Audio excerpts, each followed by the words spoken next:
still pretty nasty outside, even though it's April. So we decided to bring the boat into the garage, and the first step was to get the windshield and the grab bars off.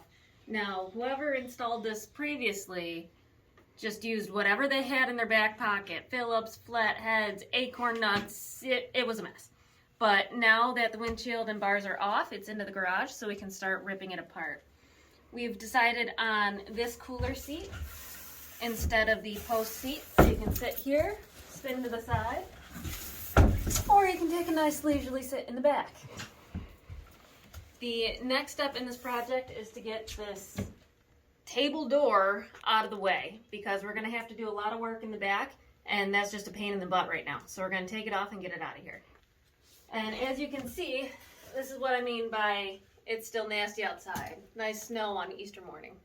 This is what happens when you don't use proper fasteners when building a boat. You can't disassemble it. Yay for the next people. So we started taking out all the screws holding the floor together, and I'm pretty sure that underneath this floor is the original floor. So the last owner just decided, oh, I'll just throw on another sheet of plywood. It'll be fine. So pry this up because all these screws are rusted out anyway. Oh wait, hold on.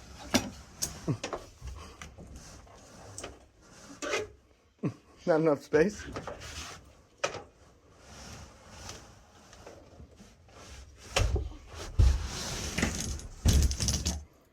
This is what do when they build a boat. Yes, I replaced the floor. This is not replacing the floor. This is just adding on top. This is very nasty carpet. I do not like ripping this up. They didn't even install it very well, just random staples everywhere. But with it removed, our boat's gonna be that much lighter. This is the boat that just keeps on giving. We have almost all of the second floor up, and now we're finding this mystery shavings. I think we had a mouse visitor in here. It looks like it was chewing out this foam, and maybe we'll find a dead mouse somewhere in there. On the bright side, this foam is perfect for supporting a floor. Not really.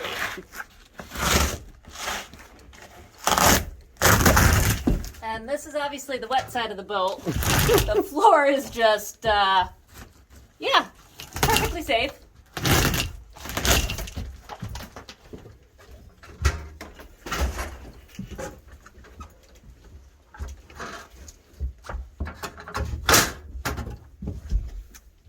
So this stringer, it looks like a lot of the original rivets came out, so we're definitely going to have to repair that. And who knows, maybe we'll add some in.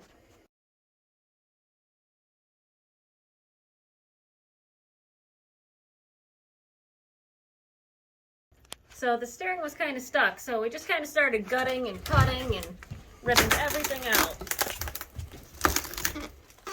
You can see this guy made a mess of just about everything that he did. So we're just going to keep on cutting out all this useless wire so we can get the steering unhooked.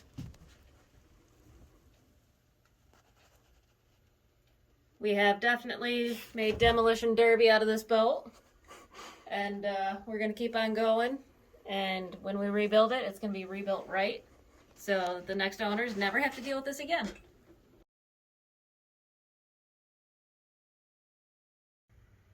The upper floor was supported by these vertical boards, which had mushrooms growing on them because they got so wet. This is the only spot where there was flotation underneath the floor, and it was chewed up horribly by mice. And it looked like it had gotten chemically eaten by a couple of things, so that definitely wasn't a good thing. So we're continuing to rip up the floor so we can get the steering out, and so we can figure out exactly what we want to do with this floor. We may not even add this step back in and have it even more open and less wood.